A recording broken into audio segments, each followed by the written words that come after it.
예, 오늘의 모닝 브리핑 시작하겠습니다. 캐나다, 멕시코에 대한 관세가 유예가 되긴 했지만 무역 전쟁 장기화에 대한 걱정이 또 계속 이어지면서 시장이 하락했고요. 특히 기술주가 많이 빠졌는데 뭐 마벨 실적, 중국 AI 기술에 대한 경계감, 칩스법 논란 이런 것들이 또 끌어내리는 그런 재료로 작동을 했습니다. 우리는 코스피, 코스닥이 엇갈리고 또 대형주들이 또 서로 다르게 움직이는 그런 모습이 나오고 있거든요. 이런 것들 점검을 또 해보겠고, 어제는 뭐 금융주, 철강, 석유화학 이런 종목군들이 올라갔는데 좀 변화가 생길 것 같습니다. 이런 점도 점검을 해보도록 하겠습니다.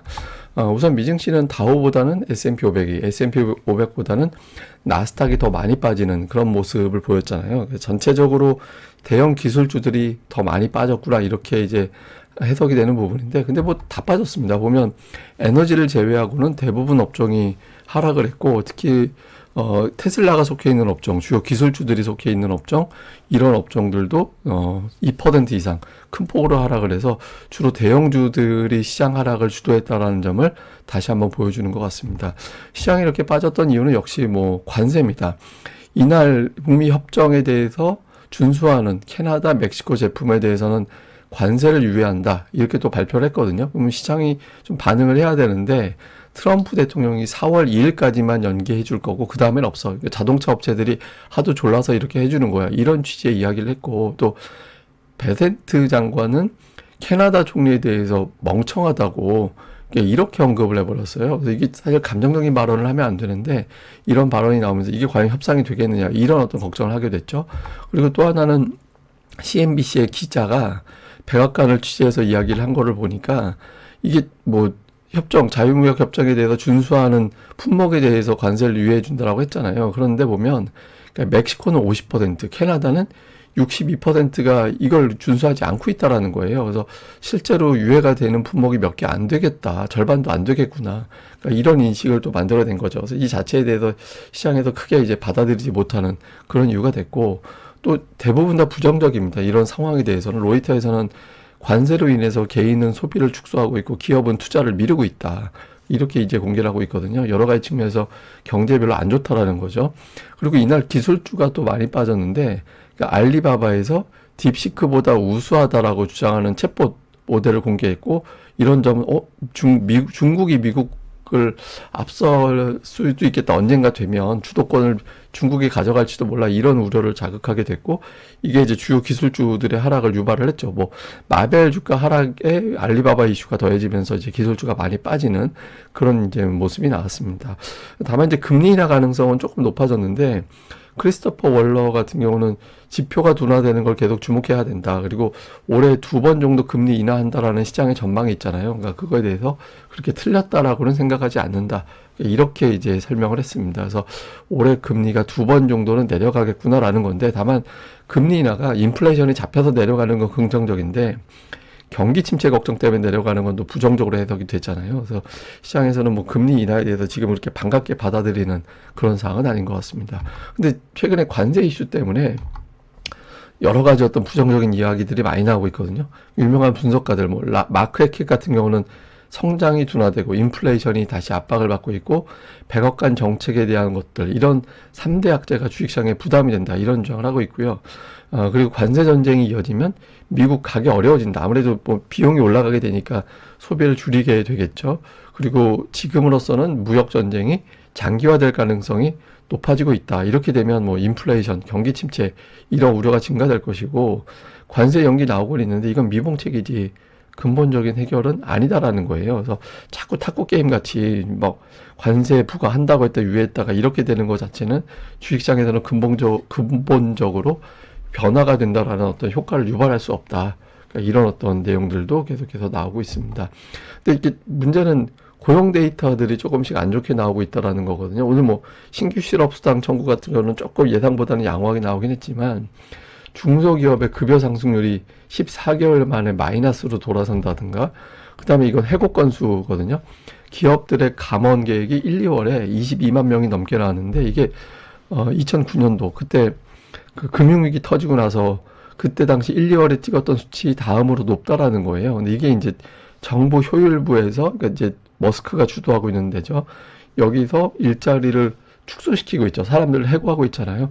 이 영향이 크게 작동을 하는 걸로 보여진다라는 거예요. 그래서 정부에 대한 어떤 논란, 불신 이런 것들이 크다 보니까 최근에 26년 선거에서 하원은 다시 민주당이 장악을 할 것 같다. 이런 확률이 높아지고 있다라는 겁니다. 이건 이제 확률 베팅인데 어쨌든 지금으로서는 트럼프의 어떤 정책 여기에 대한 어떤 불신이 계속 높아지고 있다라는 거죠. 근데 이게 또 다르게 보면 저렇게 높아지면 또 정책을 푸시하기는 어렵겠구나. 그러니까 4월까지는 어떻게든 뭐 좀 여기서 물러설 수는 없으니까 이제 강경하게 나갈 것 같은데 그 이후에는 이제 조금 달라질 수도 있지 않을까 이런 주장도 이런 어떤 설문이라든가 아니면 이런 확률 통계라든가 이런 걸 통해서 4월 이후엔 좀 달라질 것 같다 이런 전망도 일부에서는 제기하고 있습니다. 근데 어쨌든 최근 들어서 트럼프 연이은 어떤 행보 자체가 시장을 완전히 망가뜨리고 있다. 그 경제도 조금 위협받고 있다. 이렇게 해석은 하고 있습니다.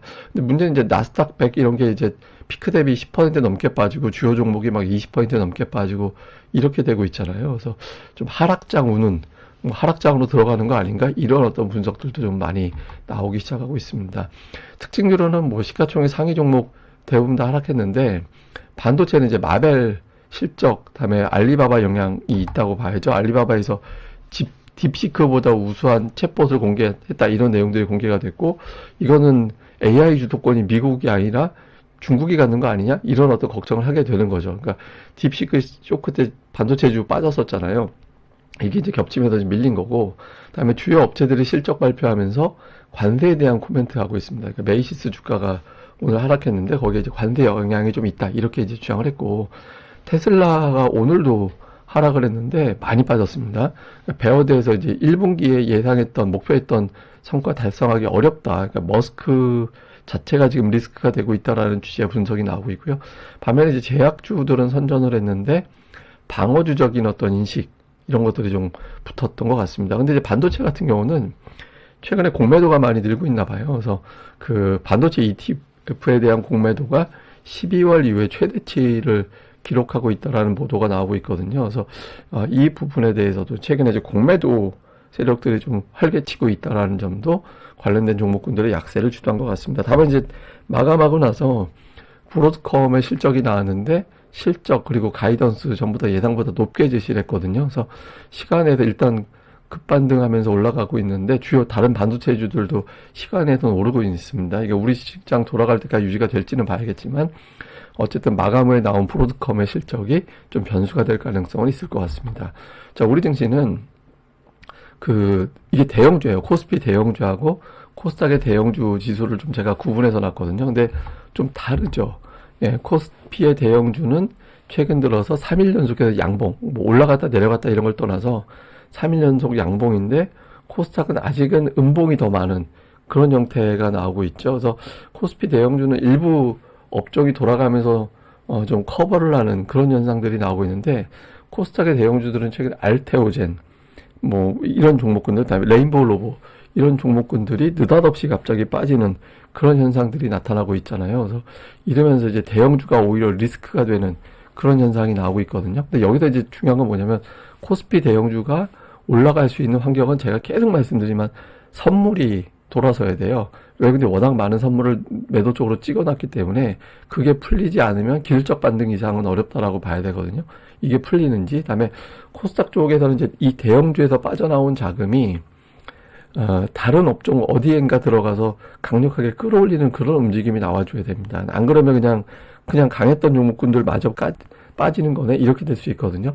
그러니까 코스닥의 어떤 대안으로 움직일 수 있는 업종이 등장을 해주느냐. 그러니까 이 점이 봐야 됩니다. 그러니까 한쪽은 선물, 한쪽은 대안주.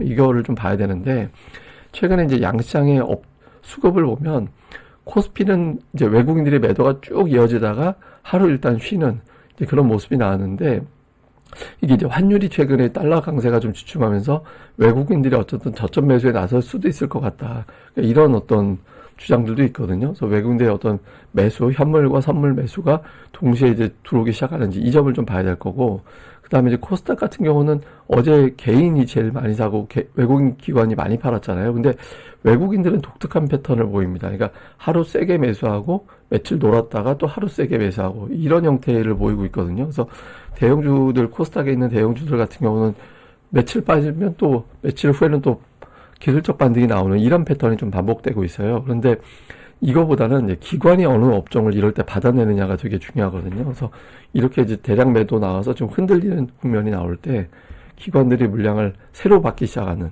또는 이제 매수가 쌓여가고 있는 그런 종목들에 대해서는 좀 주목을 해봐야 될 것 같습니다. 근데 이게 최근에 변동성이 너무 커요. 그러니까 보시면 이게 코스닥 시장이 5일 동안 보면 5일 중에서 5일 내내 올라갈 때는 상승 종목이 1100개가 나오고 빠질 때는 또 하락 종목이 1000개가 넘는 그런 형태가 나오고 있거든요. 그래서 지금 ADR은 되게 많이 빠져가지고 이제 가격 부담은 상당히 떨어져 있는 상태라서 이제 다음 주 넘어가게 되면 아마 상승 종목이 늘어나기 시작하는 그런 구간으로 넘어갈 것 같거든요. 근데 지금 변동성이 너무 커서 이제 타이밍 잡기가 되게 어렵잖아요. 근데 이럴 때는 신용 부담이 좀 덜하고 그리고 실적 평가 좋은데 주가가 많이 빠졌고 기관들의 매도가 나오다가 이제 매도가 멈춘 그러니까 이런 종목군들은 이 즈음부터는 이제 조금씩 주목을 해볼 필요는 있거든요. 그래서 좀 많이 이렇게 혼란할 때 좀 똘똘한 종목들에 대해서는 좀 관심을 역으로 높여나갈 필요성은 있다. 이 정도로 보면 될 것 같습니다.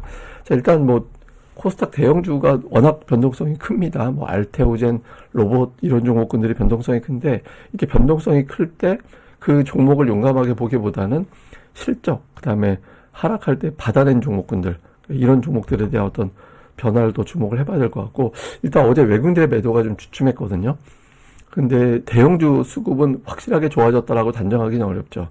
예, 특히 선물이 돌아서지 않았기 때문에 그러니까 이런 부분들이 돌아서 줘야 삼성전자가 힘을 내면서 지수 자체를 끌어올리는 그런 흐름이 나올 수 있거든요. 그래서 뭐 기술적 반등을 넘길 수 있는 수급이 되느냐, 다음에 그 관세 종목들을 피하는 종목군들 이런 종목군들이 어떤 형태의 어떤 흐름이 나오느냐. 예를 들어서 앞서 말씀드린 뭐 금융주라든가 뭐 일부 에너지주라든가 제약주라든가 이런 종목군들이 이거 피난이라고 해도 되고 피란이라도 해도 된다고 그러더라고요. 근데 어쨌든 이런 종목군들이 나오는데 이거보다 시장이 돌아설 때는 아예 그 자체, 뭐 수출주들 있잖아요. 그러니까 지금 시장에서는 자동차, 반도체, 2차 전지를 대표적인 어떤 피해주로 보고 있거든요. 그래서 이런 종목군들이 돌아서 줘야 이제 추세가 바뀐다라고 봐야 되기 때문에 저런 어떤 회피 종목군들보다 다른 쪽의 종목군들이 돌아서는지 여부로 이제 시장의 성격을 좀 가늠해 보면 될 것 같습니다. 근데 아직까지는 다행인 건 우리 증시가 조금 선전하고 있긴 해요. 그러니까 이게 주요 국가들의 올해 들어서 상승한 날, 하락한 날 이렇게 이제 좀 나눠 봤거든요.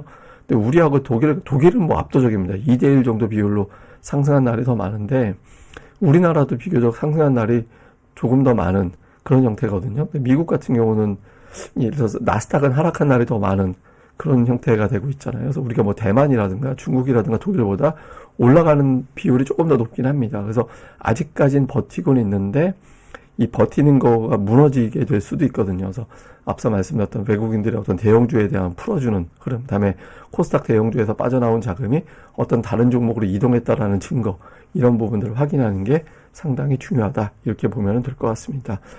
예, 근데 오늘 하루 또 잘 보내시고요. 저는 또 다음 방송에서 뵙겠습니다. 그리고 이 방송 구독하기와 좋아요 꼭 좀 부탁을 드리겠습니다. 감사합니다.